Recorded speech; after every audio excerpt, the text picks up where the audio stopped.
Start करते हैं हम अपना lecture one of RCC reinforcement concrete, or you can say design of concrete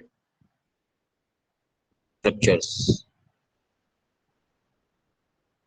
ठीक है, डिजाइन ऑफ कंक्रीट स्ट्रक्चर्स और आरसीसी कुछ भी कह सकते हैं, हमारा ये लेक्चर वन है।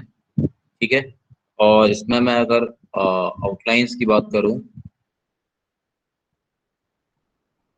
कि हमको जो फर्स्ट यूनिट के अंदर पढ़ना है वो क्या क्या टॉपिक पढ़ेंगे हम। वेरियस डिजाइन फिलोसफीज के बारे में हम डिस्कस करेंगे। Various design philosophies,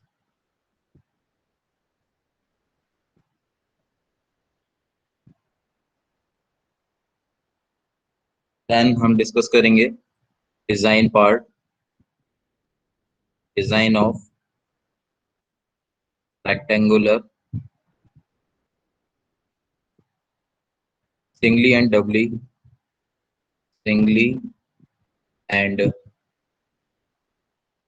doubly reinforced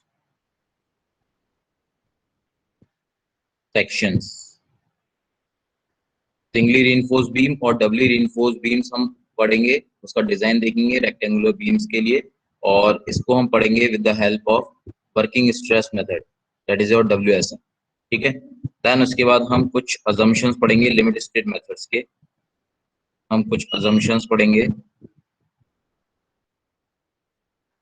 limit state method of design के, limit state method of design के। ठीक है, देन उसके बाद इसका हम डिजाइन करेंगे, जैसे अभी हमने rectangular, singly and doubly reinforce section का वर्किंग स्ट्रेस मेथड से डिजाइन किया था। सिमिलरली हम singly and doubly reinforce beam को, singly and doubly reinforced beam को हम डिजाइन करेंगे with the help of what, limit state method of design, limit state method of design. ठीक है, और उसके बाद हम इसमें डिजाइन करेंगे फ्लेंज बीम्स को। फ्लेंज बीम मतलब आपका, फ्लेंज बीम मतलब आपका T beams, L beams. Flange beam को हम डिजाइन करेंगे, फ्लेंज। ठीक है, तो यहाँ लिख सकते हो आप टी बीम्स और एल बीम्स। ठीक है, तो ये हम अपने पूरे कोर्स के स्टार्टिंग में हमने डिस्कस किया कि क्या क्या टॉपिक्स हम कवर करेंगे आरसीसी के स्टार्टिंग लेक्चर्स। ठीक है, तो अभी मैं ये डिजाइन फिलोसफी स्टार्ट करने से पहले और डिजाइन पार्ट स्टार्ट करने से पहले कुछ हम बेसिक कंक्रीट का इंट्रोडक्टरी पार्ट पढ़ते हैं working stress method of design में। जो हमारे टर्म्स जो आएंगे, हमारे जो टेक्निकल टर्म्स आएंगे, वो हमारे लिए डिजाइनिंग के दौरान का सिग्निफिकेंस उनका पता होना पड़ेगा, पता होना चाहिए। ठीक है, तो हम स्टार्ट करते हैं बेसिक अपना कंक्रीट से, बिकॉज आपको पता है आरसीसी में दो इंपॉर्टेंट मटेरियल है। एक आपका होता है कंक्रीट,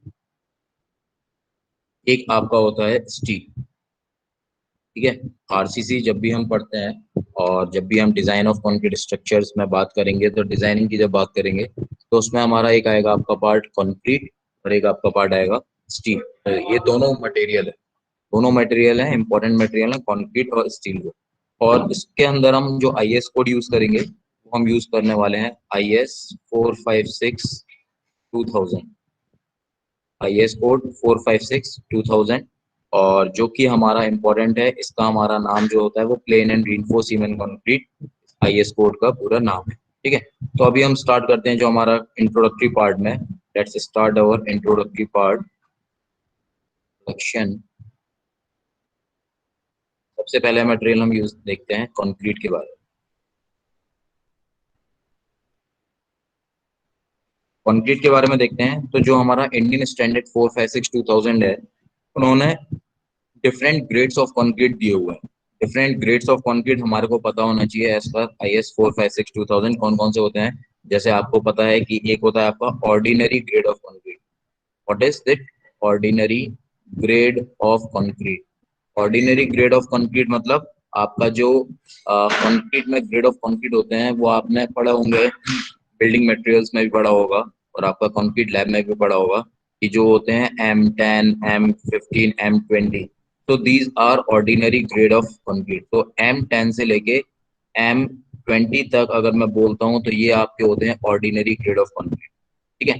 देन कंक्रीट में जो डिफरेंट ग्रेड्स ऑफ कंक्रीट है उसके अंदर एक और आपका आता है standard grade of concrete. Standard grade of concrete. Standard grade of concrete में आपके as per your Indian standard 456/2000 वो कहाँ से होते हैं? वो होते हैं आपके M25 से लेके M55 तक।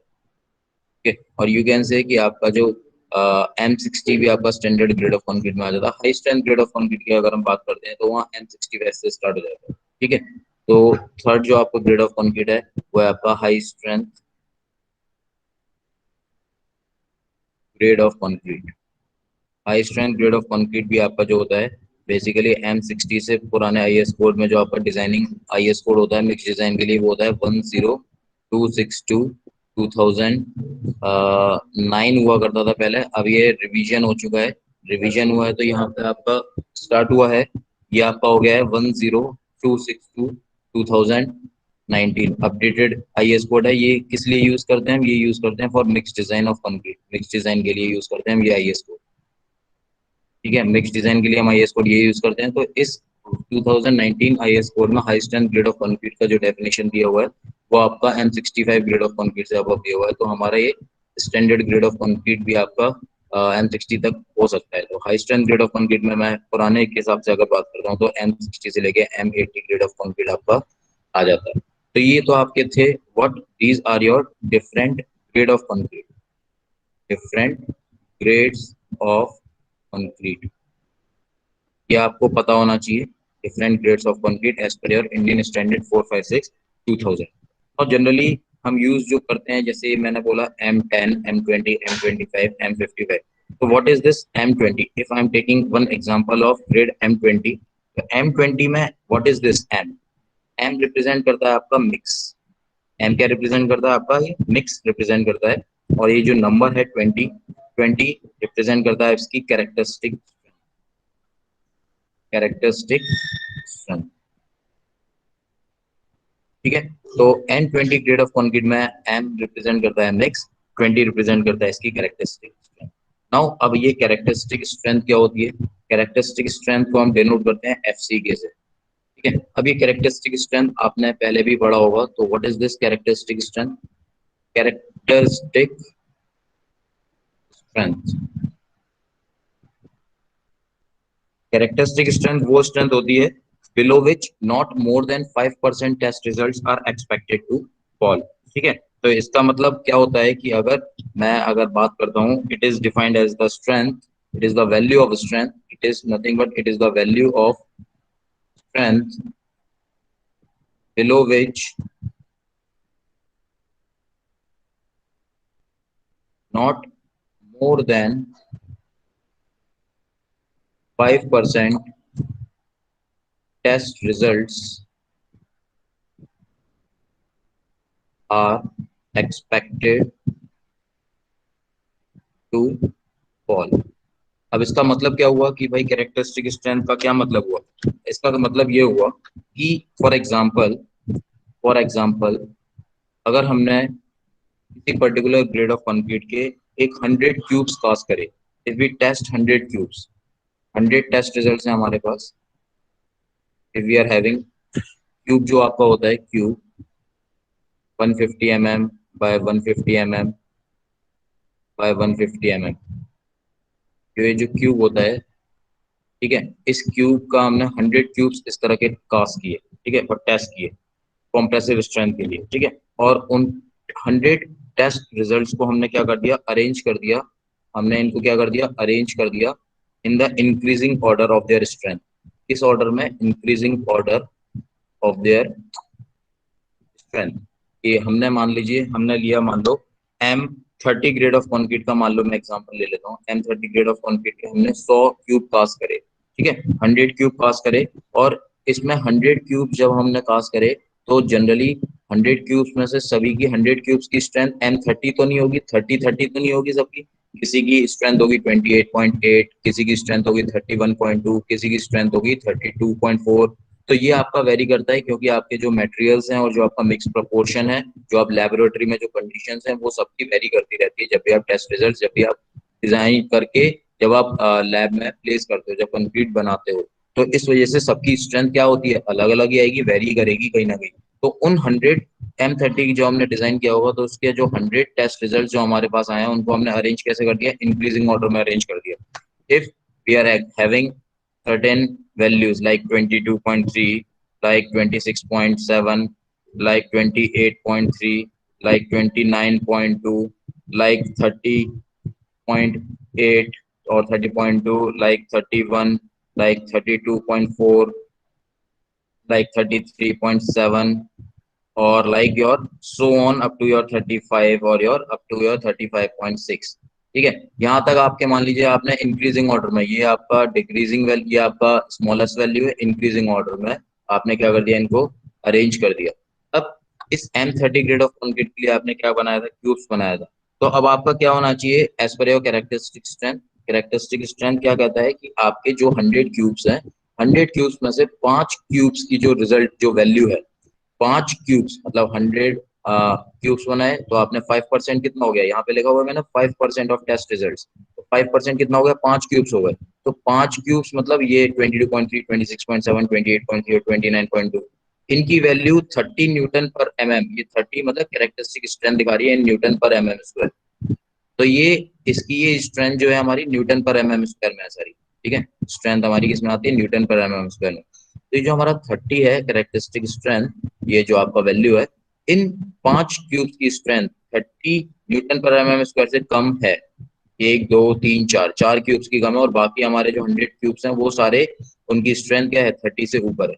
तो हम कह सकते हैं कि 5% टेस्ट रिजल्ट्स तो एक्सेप्टेबल हैं, क्योंकि हमने M30 ग्रेड ऑफ कंक्रीट बनाया था। बाकी जो हमारी स्ट्रेंथ आई है वो हमारी सही आई है। तो इसका मतलब ये है, जो हमने डिजाइन किया है M30 कंक्रीट, वो हमारा कैरेक्टरिस्टिक स्ट्रेंथ इसकी M30 और 30 N/mm² है, तो वो सही है। मतलब 5% रिजल्ट आपके फॉल कर सकते हैं beyond your prescribe limit. 30 N से 5% आपके रिजल्ट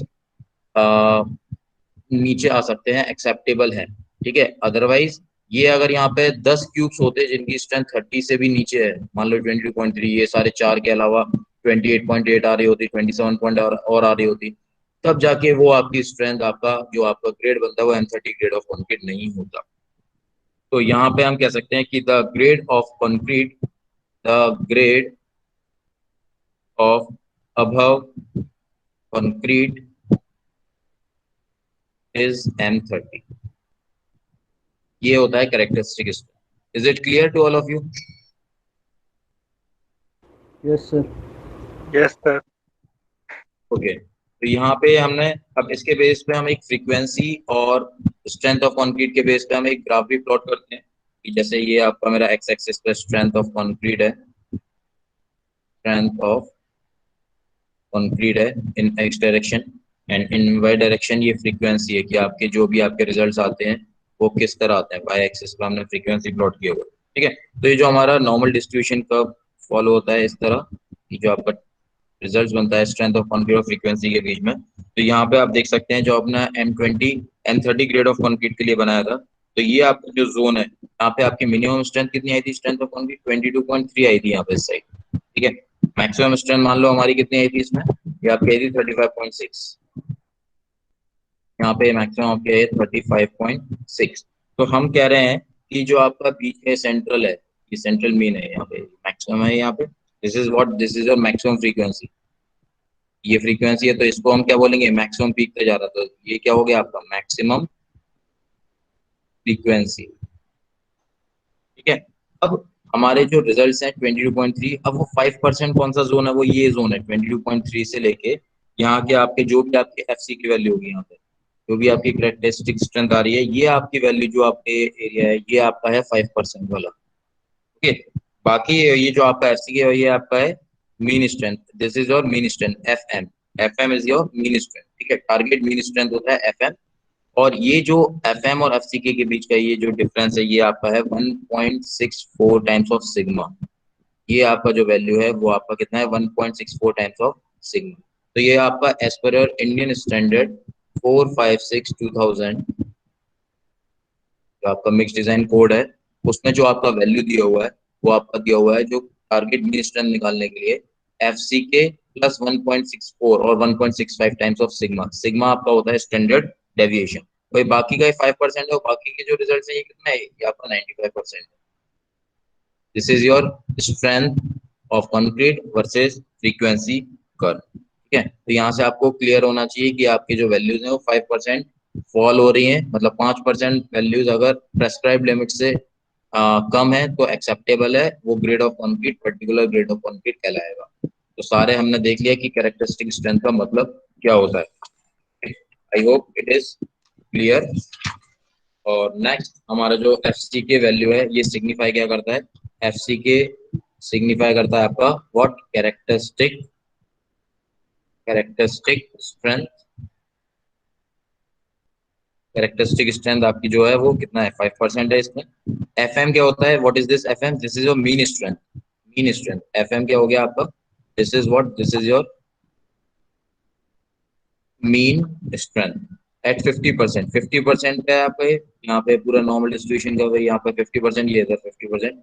एट 50% हम लेते हैं मीन स्ट्रेंथ। तो जो आपका मीन स्ट्रेंथ निकलता है, जो टारगेट मीन स्ट्रेंथ, हम उसको आई एस कोड में IS 456/2000 में जो आपका क्लॉज दिया हुआ है, जो आपका 10262/2019 में टारगेट मिन स्ट्रेंथ जो निकालने के लिए जो हमारा फॉर्मूला बन जाएगा वो एफ एम क्या हो जाएगा, target mean strength is equal to what, F C K, this value F C K plus 1.64 times of sigma, या फिर ये जो आपका 1.65 टाइम्स सिग्मा। तो this is your target mean strength. और वेयर व्हाट इज दिस, ये जो आपका सिग्मा है ये होता है डेविएशन। कौन सा डेविएशन, स्टैंडर्ड डेविएशन।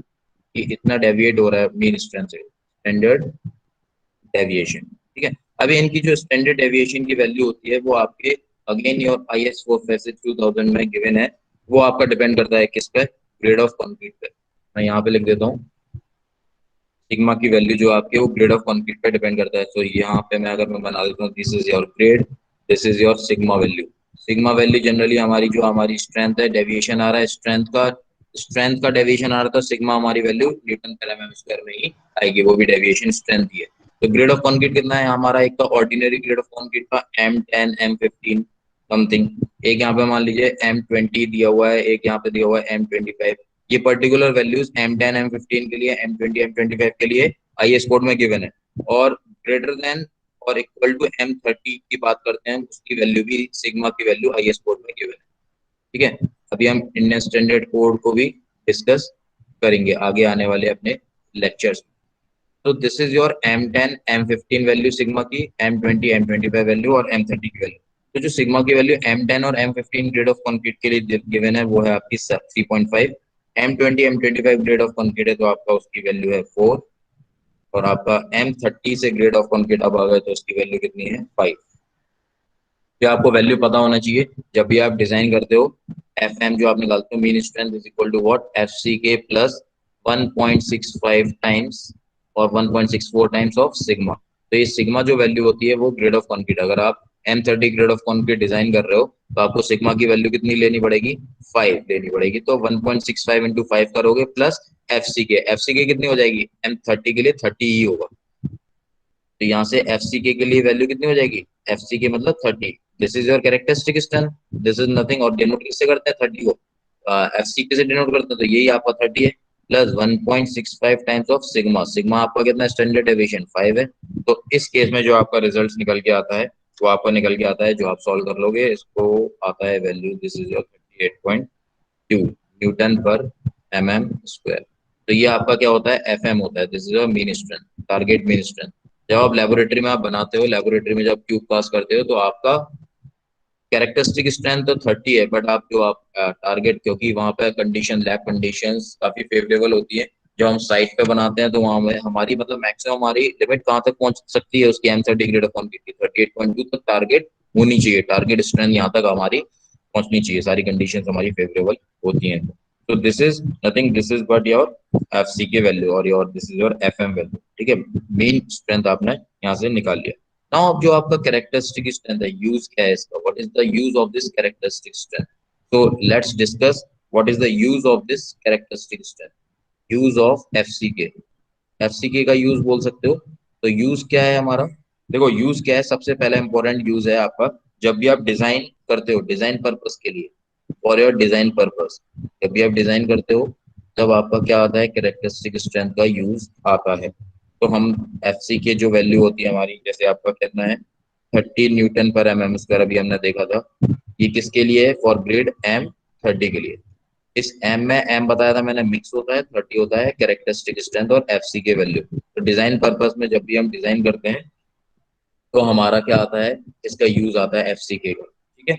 अब वर्किंग स्ट्रेस मेथड की अगर मैं बात करता हूँ, in working stress method, in working stress method, working stress method के अंदर अगर मुझे आपको बेंडिंग स्ट्रेसेस निकालने हैं, परमिसिबल स्ट्रेसेस निकालने हैं, ठीक है, परमिसिबल स्ट्रेसेस निकालने हैं मुझे, तो मान लीजिए मुझे कंक्रीट के परमिसिबल स्ट्रेसेस निकालने हैं, ठीक है।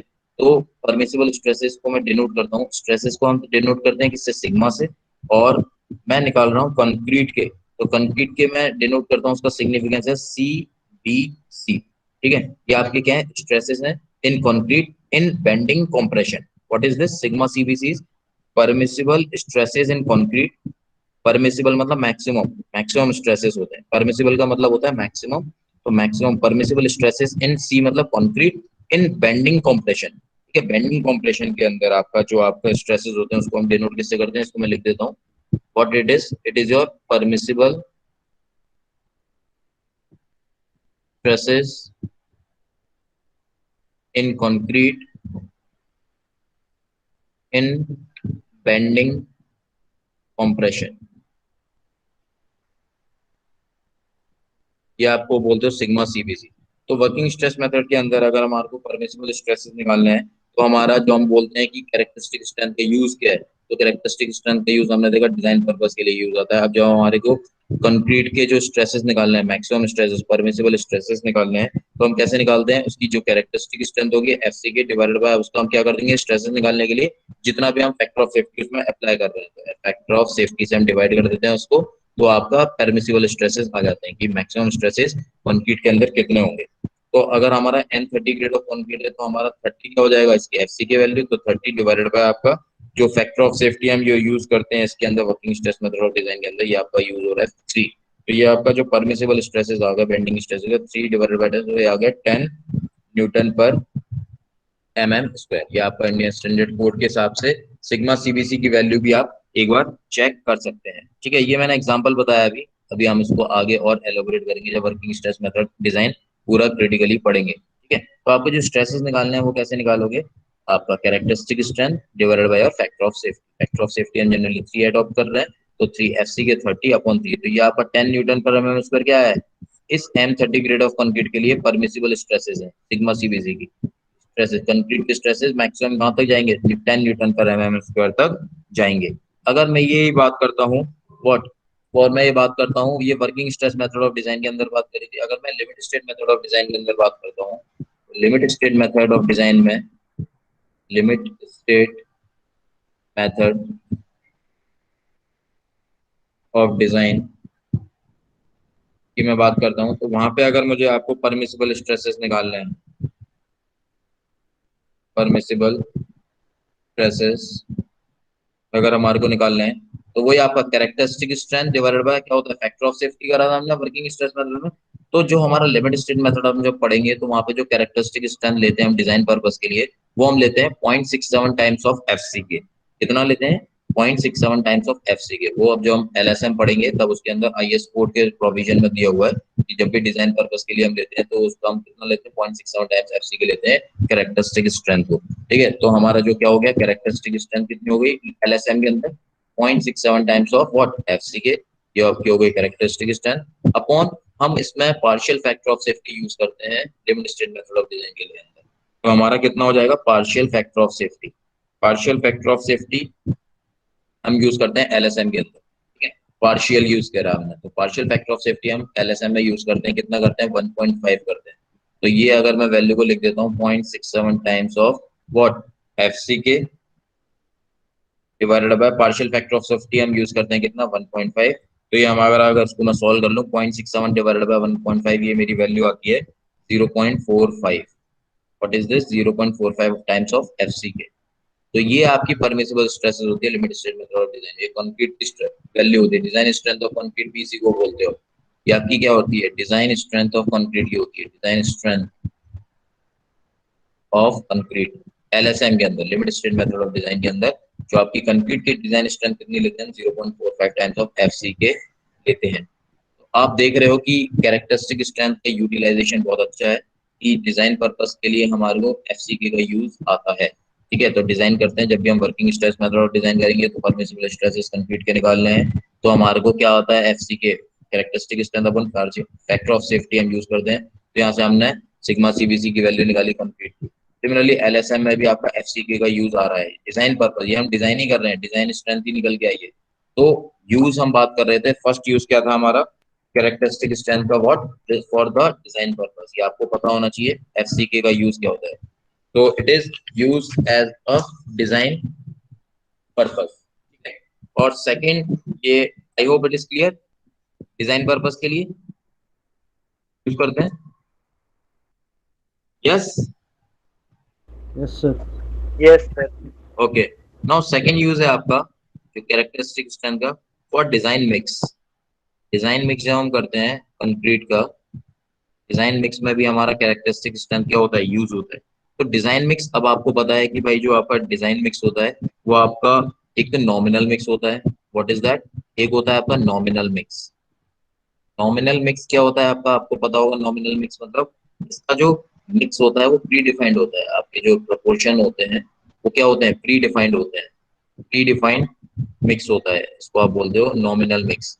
ठीक है, डिजाइन मिक्स में आपका होता है एक नॉमिनल मिक्स, एक होता है आपका डिजाइन मिक्स। ठीक है, इसको आप डिजाइन मिक्स के लिए यूज करते हो। तो नॉमिनल मिक्स क्या हो गया आपका, नॉमिनल मिक्स आपका हो गया मिक्स डिजाइन की हम अगर बात करते हैं डिजाइन मिक्स, नॉमिनल मिक्स आपका हो गया प्री डिफाइंड।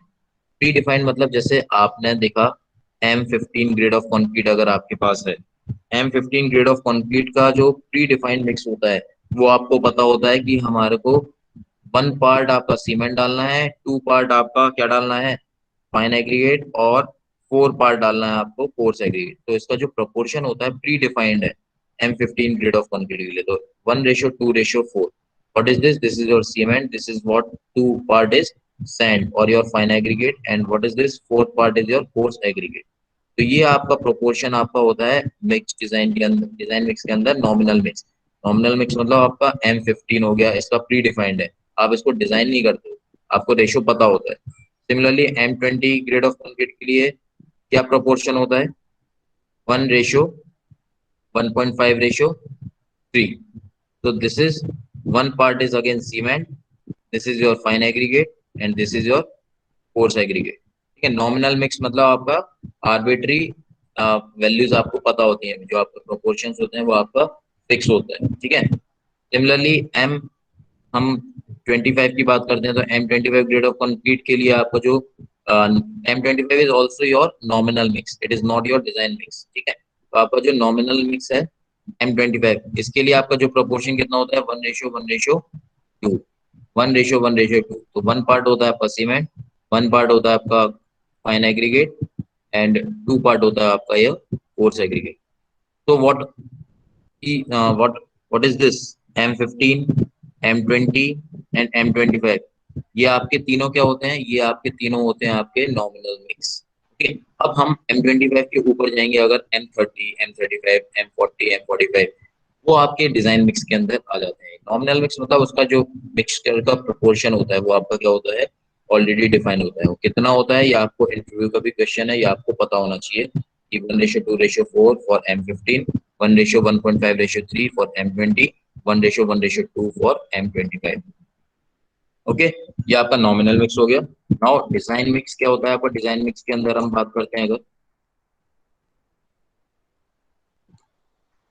डिजाइन मिक्स की हम बात करते हैं तो इसमें हम क्या करते हैं, डिजाइन करते हैं प्रोपोर्शन को, जो हमारे प्रोपोर्शन पहले से प्री डिफाइंड थे नॉमिनल मिक्स के दौरान वो हमारे प्रोपोर्शन नहीं होते, इसमें हम क्या करते हैं, डिजाइन करते हैं।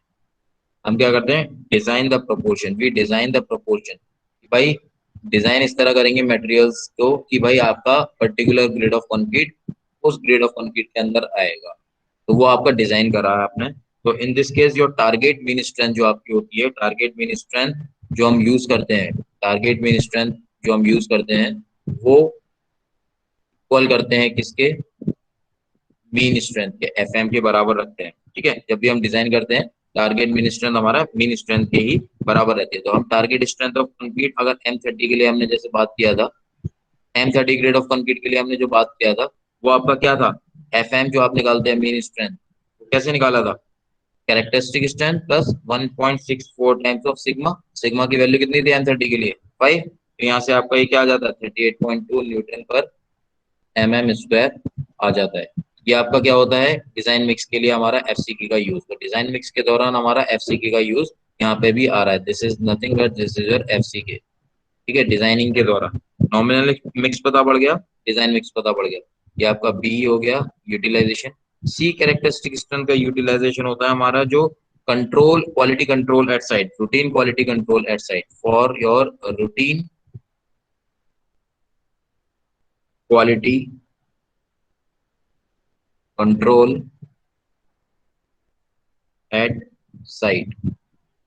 ठीक है, आप क्या करते हैं जो आपका साइट पे आप क्वालिटी चेक करते हैं, क्वालिटी कंट्रोल के दौरान आप रूटीन चेक करते हैं। ठीक है, तो रूटीन चेक करते हैं तो वहां पे भी आपका क्या आता है, एफसीके का यूटिलाइजेशन आता है। For example, routine quality control पे कैसे हम चेक करेंगे, for example if we are having a 3 cubes, अगर हमारे पास 3 क्यूब्स हैं, 3 क्यूब्स हैं साइट के अंदर, साइट पे हमारे पास 3 क्यूब्स हैं और उनकी जो स्ट्रेंथ आई है वो कितनी आई है, वो आपकी स्ट्रेंथ आई है, एवरेज स्ट्रेंथ आई है, एवरेज स्ट्रेंथ मान लो 3 क्यूब की स्ट्रेंथ आई है, मान लीजिए आपकी एक आई है 31.5, एक आपकी आई है 30.8, एक मान लीजिए आई है 30.5। ये 3 स्ट्रेंथ आई है 3 क्यूब्स की। ठीक है, 3 स्ट्रेंथ आई है, अलग अलग आई है ऑब्वियसली। ठीक है, अब इनकी इन तीनों का एवरेज लिया मैंने, तो मान लीजिए एवरेज स्ट्रेंथ कितनी हो गई मेरी, ये हो गई मान लीजिए 30.9। ठीक है, तो ये जो 30.9 आई है ये आपका, ये एक्सेप्टेबल नहीं है, not acceptable,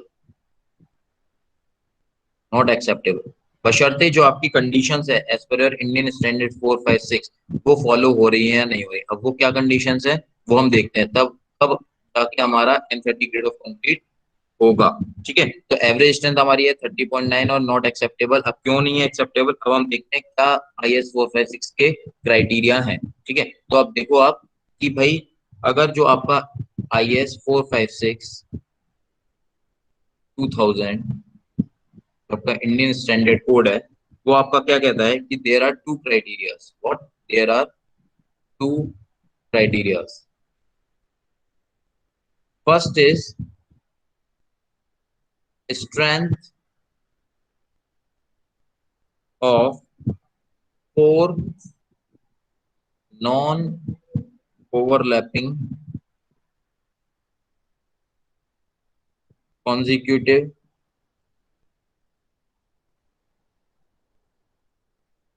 test results should not be less than,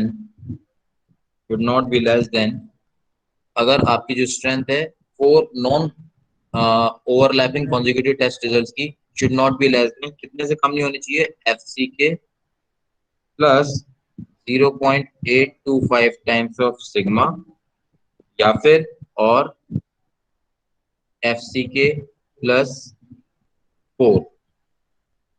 ठीक है, अब ये जो FCK+4 ये जो आपका रिजल्ट्स आए 2 क्राइटेरिया के हैं, पहला स्ट्रेंथ है, ये 4 नॉन ओवरलैपिंग कॉन्जिक्यूटिव रिजल्ट्स, ये पुराने IS कोड के हिसाब से था, ओल्ड IS कोड के हिसाब से था। अब न्यू IS कोड के हिसाब से जो आपका IS 456/2000 है वो 1978 के हिसाब से था 4 वाला। अब यहाँ आपका हमारा जो न्यू IS कोड के हिसाब से जो वैल्यू कितनी हो गई है 3 हो गई, 3 कॉन्जिक्यूटिव टेस्ट रिजल्ट्स की FCK+3 as per your what new code, as per your new code.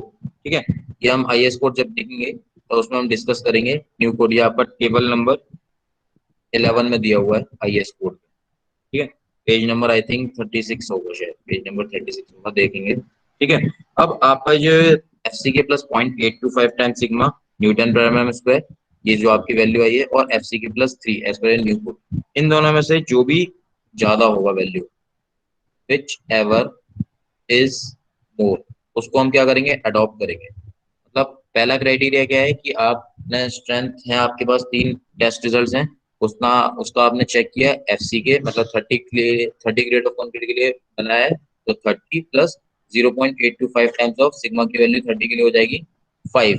ठीक है, तो उसकी जो वैल्यू आएगी प्लस एफसी के प्लस 3 करोगे, तो इन दोनों में से जो भी ज्यादा वैल्यू होगी उतनी स्ट्रेंथ आनी चाहिए थी M30 ग्रेड ऑफ कंक्रीट के लिए। एक तो ये क्राइटेरिया है आईएस कोड का, तब तो जाके एक्सेप्टेबल होगा हमारा M30 ग्रेड ऑफ कंक्रीट। ठीक है, सो फॉर एग्जांपल हम बात करते हैं M30 ग्रेड ऑफ कंक्रीट की बात करते हैं, मान लीजिए M30 ग्रेड ऑफ कंक्रीट की बात करते हैं। ठीक है, एवरेज स्ट्रेंथ जो हमारी M30 ग्रेड ऑफ कंक्रीट के लिए आनी चाहिए थी, जैसे F C K plus first वाली कंडीशन से देखते हैं 0.825 टाइम्स ऑफ सिग्मा में, तो एफ सी के कितना हो जाएगा M30 के लिए 30 plus 0.825 times of sigma, sigma value is what 5 होगा एज पे आई एस को। ये हमारा जो सॉल्व करके आता है वो आता है 34.125 न्यूटन पर mm स्क्वायर। ठीक है, एक तो फर्स्ट वाले क्राइटेरिया से ये आई, दूसरा हम चेक करेंगे एफ सी के प्लस 4 से या फिर एफ सी के प्लस 3 से। एफ सी के प्लस 4 अगर हम चेक करते हैं तो एफ सी की वैल्यू कितनी थी, एफ सी के प्लस 4 से हमने जो चेक किया, तो एफ सी की value is 30 plus 4 is what, this is your 34। ठीक है, तो अब इन दोनों में से ज्यादा वैल्यू कौन सी है, 34.125, और 34 में से maximum value we will take, तो maximum value is your 34.125 newton पर mm स्क्वायर। तो अगर आपका M30 grade of concrete site पे आपने बनाया, रूटीन क्वालिटी कंट्रोल चेक किया, कंट्रोल क्वालिटी कंट्रोल चेक किया, और आपकी जो स्ट्रेंथ ये आई है 3 की और 30.9 आई है, तो हमने क्या बोला, इसको एक्सेप्टेबल नहीं है। क्यों एक्सेप्टेबल नहीं है, क्योंकि आपका जो पहला क्राइटेरिया है वो क्या कहता है कि M30 ग्रेड ऑफ कंक्रीट की स्ट्रेंथ कितनी आनी चाहिए थी साइट पे, वो आपकी आनी चाहिए थी 3 स्ट्रेंथ की स्ट्रेंथ आनी चाहिए थी 34.125, ये आपकी मैक्सिमम वैल्यू इतनी आनी चाहिए थी। इसलिए हमारा पहला क्राइटेरिया आपका सेटिस्फाई नहीं हुआ, तो इसको हमने क्या कर दिया, इसको हमने कर दिया व्हाट, भी एक्सेप्ट नहीं करेंगे हम उस एक्सेप्ट उस वाली कॉन्फ्लिक्ट की स्ट्रेंथ। सेकंड क्राइटेरिया क्या कहता है आपको, दूसरा क्राइटेरिया भी आपको सेटिस्फाई करना पड़ेगा, test results of sample.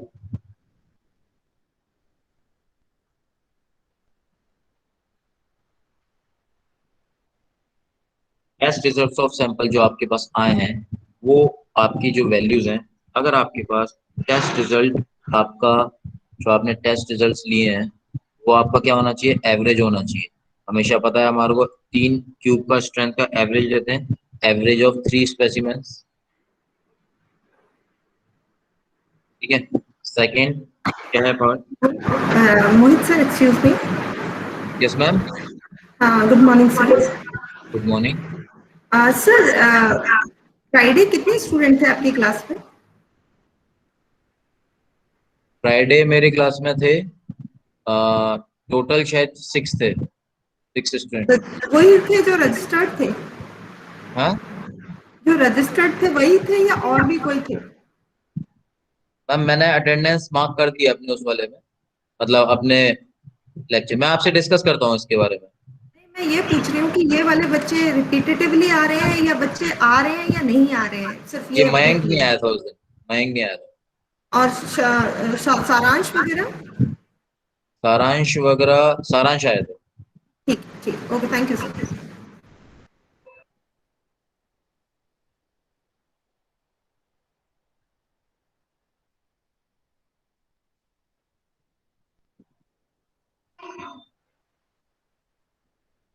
Okay, तो टेस्ट रिजल्ट्स ऑफ सैंपल जो आपका है, टेस्ट रिजल्ट है एवरेज ऑफ 3 स्पेसिमेंस।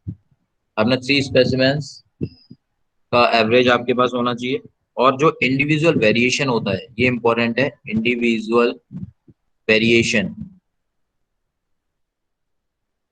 जो आपका इंडिविजुअल वेरिएशन होता है वो should not be greater than 15% of the average. जो आपका इंडिविजुअल वेरिएशन है वो 15% से ज्यादा नहीं होना चाहिए।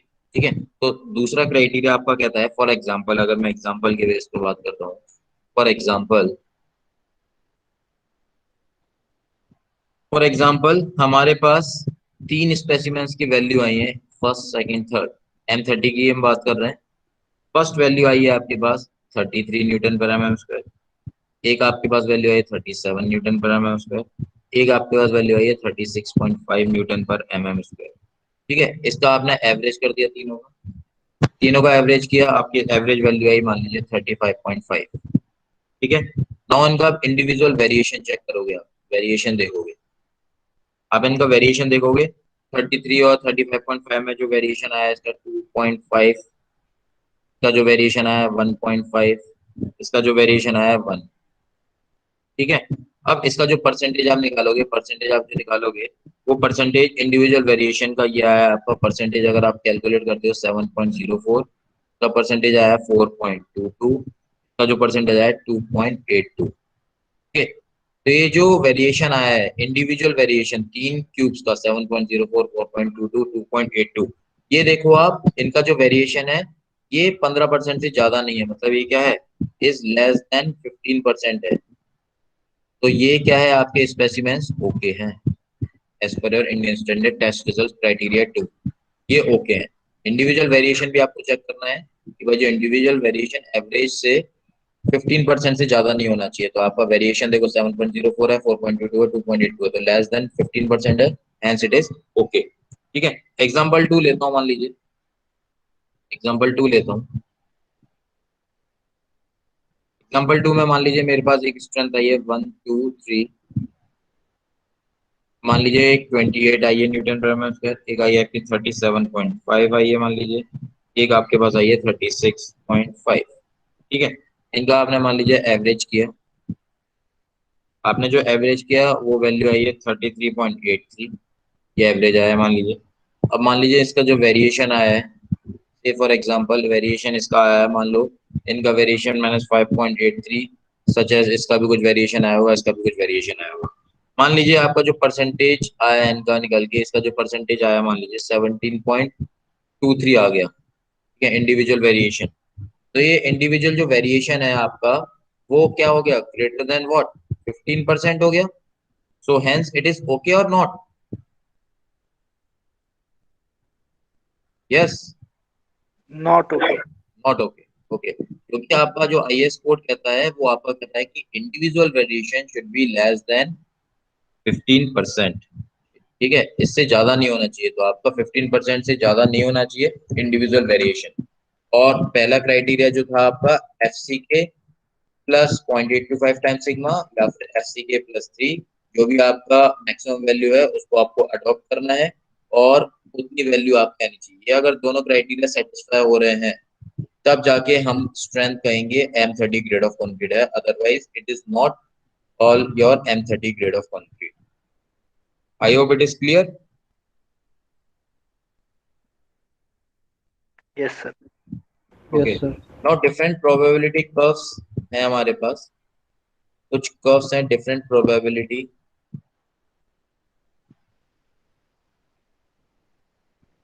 कर्व्स। डिफरेंट प्रोबेबिलिटी कर्व्स, जैसे हमने फ्रीक्वेंसी और स्ट्रेंथ के बीच में कर्व प्लॉट किया था, तो हम देखते हैं कि अगर आपका प्रोबेबिलिटी, अगर कि कर्व का जो प्रोबेबिलिटी है वो किस शेप का है, तो हमारा क्वालिटी कंट्रोल किस तरह का है। ठीक है, तो यहाँ पे आपका था strength of concrete, this is your strength of concrete, this is your frequency.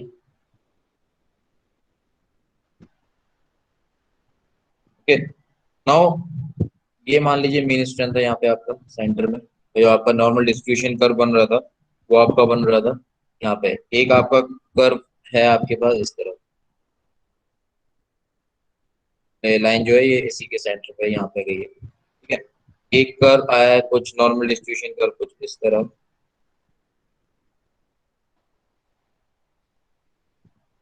ये लाइन जो यहीं पे गई है। ठीक है, एक कर्व जो आया है आपका कुछ इस तरह, नॉर्मल डिस्ट्रीब्यूशन कर्व। ठीक है, तो ये जो आपका कैरेक्टरिस्टिक स्ट्रेंथ है, this is about F C K, मान लीजिए फर्स्ट कर्व के लिए ये एफ सी के 2 के लिए, this is your F C K 3 characteristic strength 3 के लिए। ठीक है, हम बात कर रहे हैं जो आपका ये फर्स्ट कर्व है, ये वाला जो मीन के बहुत क्लोज है, ये मीन है, ये बहुत क्लोज है, काफी अच्छा इसका है जो नॉर्मल डिस्ट्रीब्यूशन कर्व प्लॉट हुआ है। ये सेकंड कर्व है, this is what your third curve. तो मैं बात करता हूँ डिफरेंट प्रोबेबिलिटी कर्व्स के लिए। अगर आपका क्वालिटी कंट्रोल किस तरह का है, अगर आपका नॉर्मल डिस्ट्रीब्यूशन कर्व कुछ इस तरह आएगा, मीन किस क्लोज आएगा, तो ये जो मैं इस कर्व 1 को बोलूंगा good quality control. Quality control कैसा है, काफी अच्छा है क्वालिटी कंट्रोल और good quality control. Okay, second curve की हम बात करते हैं, तो ये जो हमारा कर्व है मीन के काफी कम है, और ये आपको हम बोल सकते हैं average quality control at site, average quality control at site. Third है आपका, ये आपका जो कर्व बना है नॉर्मल डिस्ट्रीब्यूशन का काफी ज्यादा फ्लैट है, वो आपका बोलोगे poor quality control, poor quality control. और जो आपका क्वालिटी कंट्रोल है वो फ्रीक्वेंसी और स्ट्रेंथ के बीच में अगर आप डिफरेंट प्रोबेबिलिटीज हैं, इस तरह का भी आपकी क्वालिटी इंश्योर होती है साइट पे। जब भी आप जाओगे, अगर आपने ग्रेड ऑफ कंक्रीट चेक करोगे, अब आपको पता होना चाहिए साइट पे किस तरह टेस्टिंग करनी है क्यूब्स की। ठीक है, दोनों क्राइटेरिया को सेटिस्फाई कराना है, इंडिविजुअल वेरिएशन भी देखना है सारे सैंपल्स के बीच में, तब जाके आपकी स्ट्रेंथ नहीं कहलाएगी, पर्टिकुलर स्ट्रेंथ कहलाएगी। Okay, so different probability curves है इस तरह का। आपको अगर ये डायरेक्टली कर्व भी पूछ सकते हैं, ऑब्जेक्टिव्स में पूछ लेते हैं कि इस तरह का कर्व बना हुआ है तो क्वालिटी कंट्रोल किसकी बेटर है और किसकी कम बेटर है, तो आपको पता होना चाहिए मीन के जितना क्लोज है ये आपका क्वालिटी कंट्रोल। ठीक है, mean strength this is your characteristic. ठीक है, तो ये आपका एक प्रोबेबिलिटी कर्व था। नाउ फॉर एग्जांपल इसी क्वालिटी कंट्रोल के बेस पे मैं अगर बात करता हूँ, तो जो आपकी कैरेक्टरिस्टिक स्ट्रेंथ है, अगर ये जो आपकी कैरेक्टरिस्टिक स्ट्रेंथ की मैंने डेफिनेशन क्या बताई थी, मैंने कैरेक्टरिस्टिक स्ट्रेंथ की आपको डेफिनेशन बताई थी, it is the value of strength is the value of strength below which not more than 5% test results are expected to fall। ठीक है, तो वो आपका क्या हो जाता है, वो आपका होता है कैरेक्टरिस्टिक स्ट्रेंथ। अगर मैं इस डेफिनेशन में कुछ चेंज कर दूं, तो वो जो आपका एफसी जो होता है वो मीन स्ट्रेंथ के बराबर हो जाता है। ये आपका ऑब्जेक्टिव में क्वेश्चन आया था। अगर मैं बोलता हूं कि if characteristic strength is the value of strength below which not more than 5% test results को मैं बोल देता हूँ अगर 50% test results are expected to fall. ठीक है, तो उस केस में जो आपका एफसी की वैल्यू होगी वो मीन स्ट्रेंथ के बराबर होगी। ये आपका एक अच्छा क्वेश्चन है ऑब्जेक्टिव का। कैरेक्टरिस्टिक स्ट्रेंथ की डेफिनेशन सबको पता होती है, बट अगर मैं बोलता हूँ कि ये देखो क्लोज हो रहा है मीन के, कैरेक्टरिस्टिक स्ट्रेंथ 50% के अप्रोक्स है, गुड क्वालिटी कंट्रोल हम बोल रहे हैं इसको, फर्स्ट वाले कर्व को। तो अगर मैं बोल रहा हूँ कि जो आपका कैरेक्टरिस्टिक स्ट्रेंथ की वैल्यू है, मतलब जो एफसीके की वैल्यू वो एफएम के बराबर हो जाएगी, टारगेट मीन स्ट्रेंथ के बराबर हो जाएगी, एफसीके इज इक्वल टू एफएम। अगर योर कैरेक्टरिस्टिक स्ट्रेंथ, जो कैरेक्टरिस्टिक स्ट्रेंथ है below which not more than, पहले 5% टेस्ट रिजल्ट था, वो कैरेक्टरिस्टिक स्ट्रेंथ की डेफिनेशन होगी। नाउ मैं इस केस में बोल रहा हूँ characteristic strength is the value of strength below which not more than 50% test results. वहां पे क्या था, 5% बोला था, तो वहां पे क्या हो जाता है, मीन स्ट्रेंथ निकालते हो आप, ऐसे निकालते हो F M is equal to F C K plus 1.65 times of sigma. But मैं अगर बोल रहा हूँ is the value not more than 50% test results are expected to fall, तो इस केस में ये कंडीशन प्रिवेल होगी, मतलब एफसीके की वैल्यू किसके बराबर हो जाएगी, टारगेट मीन स्ट्रेंथ के बराबर होगी। ऑब्जेक्टिव में आता है, ईएससी में पूछ चुके हैं क्वेश्चन, ऑब्जेक्टिव में ईएससी एग्जाम में पूछ चुके हैं। कंफ्यूज हो जाते हैं बच्चे, वो डायरेक्टली लगा देते हैं इस फॉर्मूले को, FCK plus 1.65 times of sigma, but answer क्या होगा, 50% टेस्ट रिजल्ट होगा, तो एफसीके की वैल्यू किसके बराबर हो जाएगी, एफएम के बराबर हो जाएगी। गुड क्वालिटी कंट्रोल है। Okay, now next important parameter is your characteristic strength के बाद characteristic load. Characteristic load, characteristic load क्या होता है आपका, कैरेक्टरिस्टिक लोड भी इंपॉर्टेंट है कैरेक्टरिस्टिक स्ट्रेंथ जैसे आपने देखी थी। ये वो लोड है जो 95% प्रोबेबिलिटी होती है इसकी, क्या होती है, 95% प्रोबेबिलिटी होती है कि वो during your entire life time से ज्यादा एक्सीड नहीं होगा। एंटायर लाइफ टाइम जब भी स्ट्रक्चर की के लिए आपने डिजाइन किया है, तो वो पर्टिकुलर लोड है कि जैसे मान लीजिए आपने कोई बिल्डिंग है, बिल्डिंग की अगर आपका डिजाइन पीरियड है 100 ईयर्स, तो 100 ईयर्स के लिए आपने डिजाइन किया, तो कैरेक्टरिस्टिक लोड वो होगा कि भाई आपका 95% केस में वो बिल्डिंग का लोड जो एक्सीड नहीं होगा, उस पर्टिकुलर के लिए आपने जितने के लिए भी आपने डिजाइन किया है वो इससे ज्यादा नहीं जाएगा entire life time of the structure. तो this is your characteristic load. तो आप इसको डिफाइन किस तरह करोगे? Characteristic load is such value of load which has 95% probability, which has what 95% probability of not being exceeded, of not being exceeded, exceed नहीं करेगी particular value से, जिसके लिए भी वो डिजाइन करेंगे वो 95% केसेस में वो इस पर्टिकुलर वैल्यू से एक्सीड नहीं करेगी during the entire life time of the structure. तो ये बोलते हो आप कैरेक्टरिस्टिक लोड। कैरेक्टरिस्टिक लोड को आपको डिफाइन करना है, तो आप बोल सकते हो ये आपका डिजाइन पर्पस के लिए हम बात करते हैं अगर, तो डिजाइन वैल्यू ऑफ लोड ही बोलते हैं उसको हम। डिजाइन वैल्यू ऑफ लोड ही होता है कैरेक्टरिस्टिक लोड, है ना। कैरेक्टरिस्टिक लोड जो आपका होता है, अगर मैं बात करता हूँ कैरेक्टरिस्टिक लोड और आपका जो फ्रीक्वेंसी और वैल्यू ऑफ लोड के बीच में अगर मैं कर्व प्लॉट करता हूँ, यहाँ पे आपका फ्रीक्वेंसी आया था, फ्रीक्वेंसी आता है। मान लीजिए यहाँ पे आपका कैरेक्टरिस्टिक लोड की वैल्यू की बेसिस पे बात कर रहे हैं, तो यहाँ पे वैल्यू ऑफ लोड है, मान लीजिए वैल्यू ऑफ लोड है, ठीक है। नॉर्मल डिस्ट्रीब्यूशन कर्व इस तरह बनता है आपका, ठीक है। अब आपका जो लोड है, मान लीजिए कैरेक्टरिस्टिक लोड को मैं एफ से डिनोट कर रहा हूँ, if I am denoting this characteristic load as F, तो भाई आपका जो ये जो पार्ट है ये आपका 5% पार्ट ही वैलिडेट होगा, 5% से ज्यादा नहीं होना चाहिए, एक्सीड नहीं होगा, 5% से ज्यादा एक्सीड क्या होगा, नहीं होगा।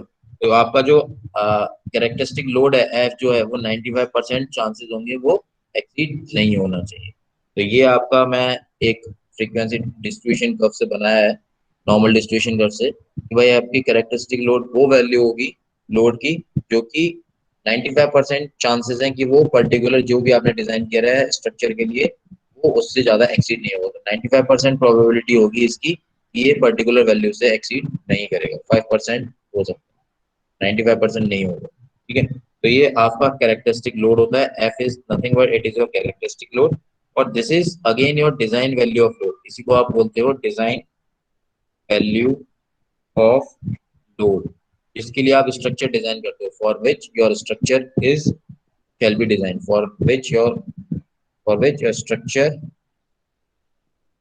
shall be designed, ओके, ठीक है ना। तो ये आपका क्या है, कैरेक्टरिस्टिक लोड है। कैरेक्टरिस्टिक लोड से आपको समझ में आना चाहिए कि कौन सा लोड होगा, वो डिजाइन वैल्यू ऑफ लोड है कि भाई आपका कोई भी आपने बिल्डिंग बनाई, कोई भी आपने ब्रिज बनाया, जितने भी लाइफ टाइम जितने भी स्ट्रक्चर होगा उस पर्टिकुलर लोड के लिए वैल्यू 95% केसेस में उससे ऊपर नहीं जा सकती, इस तरह हम डिजाइन करते हैं। तो यही आपका क्या है, कैरेक्टरिस्टिक लोड, ठीक है। तो I hope your characteristic strength clear है, आपको कैरेक्टरिस्टिक लोड क्लियर है, और आपके uses of characteristic strength clear है, ठीक है। अभी नेक्स्ट हम डिस्कस करते हैं Young's modulus of elasticity.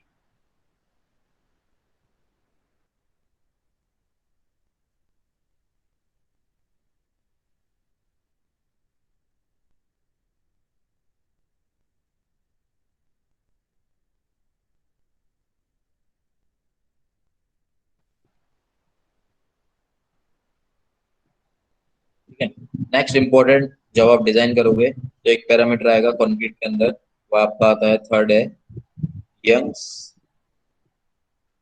Modulus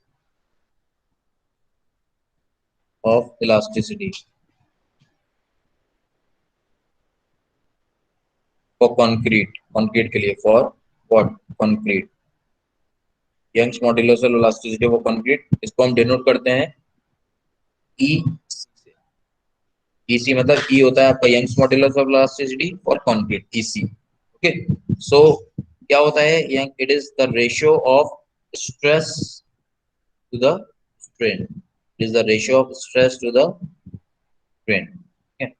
जो आपका इंडियन स्टैंडर्ड 456 होता है एज पर योर IS 456/2000, उसके दौरान जो आपका Young's modular elasticity of concrete होता है वो आपका कहता है एम्पेरिकल कांस्टेंट होता है. This is your 5000 root of what FCK as per your IS 456. The empirical formula for Young's modulus of elasticity of concrete के लिए क्या होता है 5000 रूट ऑफ FCK. FCK क्या होता है आपको पता है? FCK आपको पता है कैरेक्टरिस्टिक स्ट्रेंथ होती है. What is this? This is your characteristic strength. ठीक है.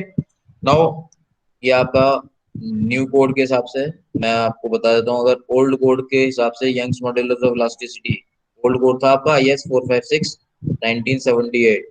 इसके हिसाब से EC की जो वैल्यू गिवन थी वो थी 5700 times of under root of FCK. ये था आपका ओल्ड कोड के हिसाब से. But now it is obsolete. Empirical constant, empirical formula for Young's modulus of elasticity is this. इसको हम कंसीडर नहीं करते.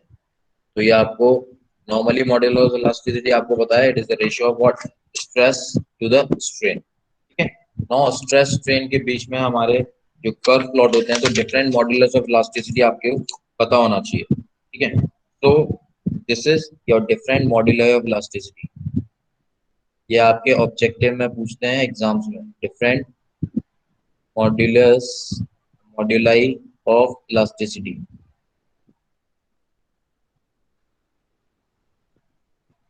ठीक है. Different modular of elasticity. अब जैसे आपका स्ट्रेस और स्ट्रेन के बीच में कर्व प्लॉट होता है. This is your what stress, this is what your strain. Okay. यहाँ पे स्ट्रेस है, यहाँ पे स्ट्रेन है. और ये आपका स्ट्रेस स्ट्रेन कर्व जो आपका एज पर IS 456 जो आपका कर्व प्लॉट होता है स्ट्रेस स्ट्रेन कर्व के बीच में, वो प्लॉट होता है कुछ इस तरह. एज पर ये स्ट्रेट लाइन जाता है यहाँ से कंक्रीट के लिए, और यहाँ से ये सीधा स्ट्रेट लाइन यहाँ से हो जाता है. व्हाट इज ये? This is your straight. ठीक है. ये क्या है? As per your IS 456/2000 IS code में जो स्ट्रेस स्ट्रेन कर्व कंक्रीट के लिए दिया हुआ है वो किस तरह दिया हुआ है? यहाँ से स्ट्रेट जाता है और कंक्रीट के लिए यहाँ से सीधा सीधा गया हुआ है.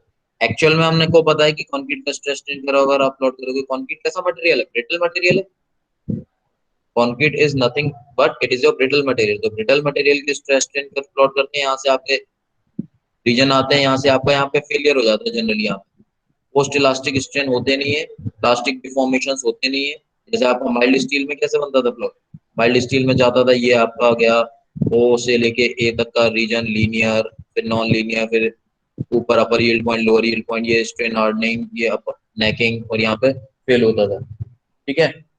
और ये आपका माइल्ड स्टील था. बट आपका कंक्रीट आपका है ब्रिटल मटेरियल. तो ब्रिटल मटेरियल के लिए आपका जो स्ट्रेस स्ट्रेन कर्व प्लॉट होता है वो IS 456/2000 कहता है कि यहाँ से लेके रीजन ये जाएगा आपका स्ट्रेट लाइन इस तरह. बट एक्चुअल में आपका हमने जो पढ़ा है सोम वगैरह में स्ट्रेंथ ऑफ मटेरियल में, एक्चुअल में किस तरह होता है? यहाँ पे फेल होता है इस तरह. तो एक्चुअल बिहेवियर अगर मैं बनाऊं तो यहाँ से ये स्ट्रेट नहीं दिखता, वो एक्चुअल बिहेवियर यहाँ पे इस तरह का होता है. देखा होगा आपने, ये एक्चुअल कर्व है. ये आपका क्या है? एक्चुअल कर्व है. कंक्रीट के लिए बना है stress strain curve, mild steel के लिए नहीं है. मॉड्यूलर वेलोसिटी हम कंक्रीट की बात कर रहे हैं, कंक्रीट की बात कर रहे हैं. कि आप लोगों ने स्ट्रेस और स्ट्रेन कर्व प्लॉट पढ़ा होगा किसके लिए? माइल्ड स्टील के लिए. अब ये जो आपका स्ट्रेस स्ट्रेन कर्व बना हुआ है इसमें डिफरेंट मॉड्यूलर ऑफ इलास्टिसिटी होती है. अब इस कर्व के बेसिस पे डिफरेंट मॉड्यूलर ऑफ इलास्टिसिटी हम डिफाइन करते हैं और उनकी डेफिनेशंस भी एग्जाम में पूछ लेते हैं. तो जैसे आपका first important modular of elasticity है what? Initial tangent modulus. Initial tangent modulus. Initial tangent modulus of elasticity.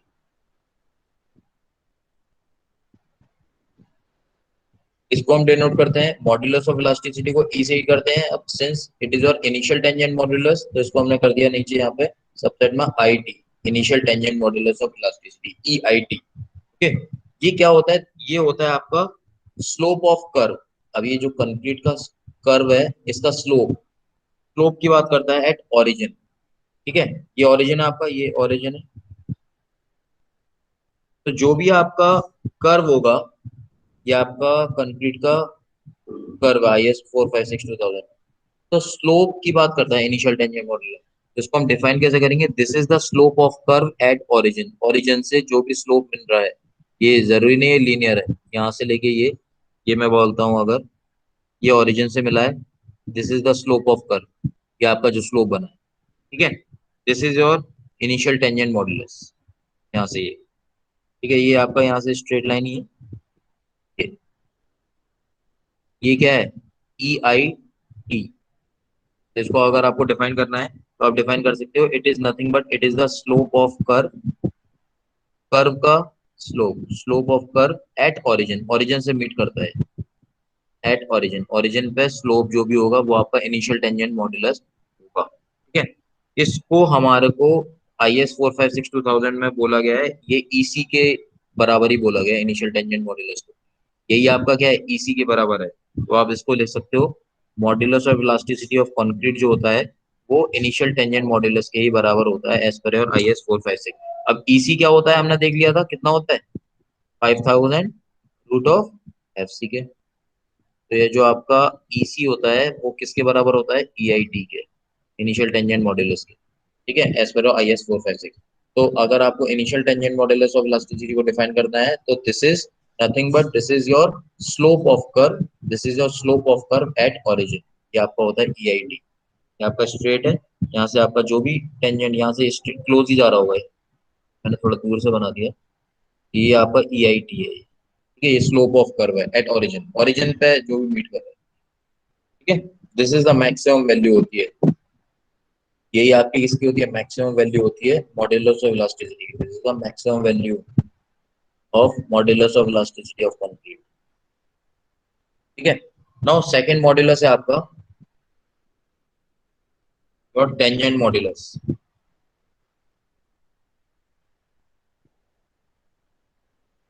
Second modulus क्या है?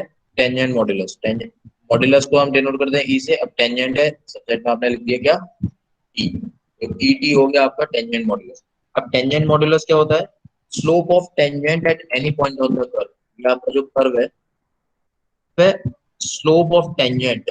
अब ये आपका जो कर्व है, इस पे आपने किसी भी कर्व पे आपने टेंजेंट प्लॉट करा और उसका जो भी स्लोप होगा वो आपका होगा टेंजेंट मॉड्यूलस, ठीक है। तो मान लो मैं इसको किस तरह दिखाऊं, मैं मान लीजिए आपका स्लोप है, ये आपका कर्व है, इस पे मैंने टेंजेंट प्लॉट करा। कैसे टेंजेंट प्लॉट करता हूँ? इस पे एक परपेंडिकुलर खींच देता हूँ, ये आपका मान लीजिए परपेंडिकुलर है। परपेंडिकुलर के साथ जो भी हॉरिजॉन्टल एंगल बनाता है वही क्या होता है? वो आपका क्या होता है? स्लोप होता है। तो ये आपका क्या हो गया? Tangent modulus. What is this? इसको डिफाइन कैसे करूंगा टेंजेंट मॉड्यूलस को? Tangent modulus is defined as the slope of tangent at any point on the curve. इस पॉइंट पे बनाया, मान लीजिए इस पॉइंट पे मुझे टेंजेंट प्लॉट करना है, तो इस पॉइंट पे मैंने टेंजेंट प्लॉट करा, मैंने परपेंडिकुलर खींचा, ये तो स्ट्रेट लाइन ही आएगा। कर्व यहाँ पे है तो यहाँ पे मिलेगा आपको। टेंजेंट आपने प्लॉट किया और आपने हॉरिजॉन्टल के साथ जो भी एंगल बना वो स्लोप बना, यही आपका क्या है? Tangent modulus. अब टेंजेंट मॉड्यूलस को डिफाइन कर सकते हो, it is the slope of tangent at any point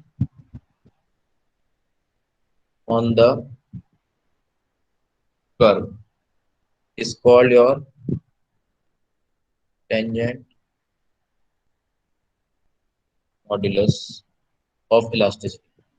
तो आपका ये था, ये आपका कर्व था एक्चुअल, ये इस तरह था, और इस पे आपको टेंजेंट प्लॉट करना है। यहाँ पे आपने किसी भी पॉइंट पे कर्व के, यहाँ पे मैंने ये टेंजेंट प्लॉट करा, एंगल जो बना वो मेरा बन गया ET।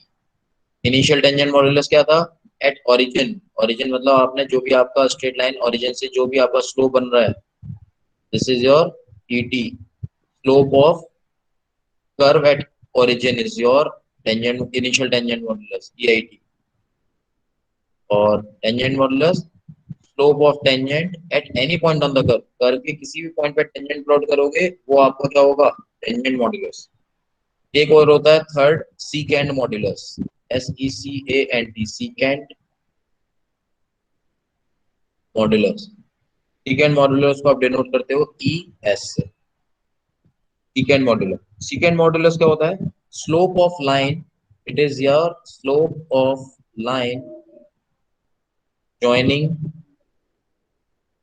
any point, slope of line joining any point on curve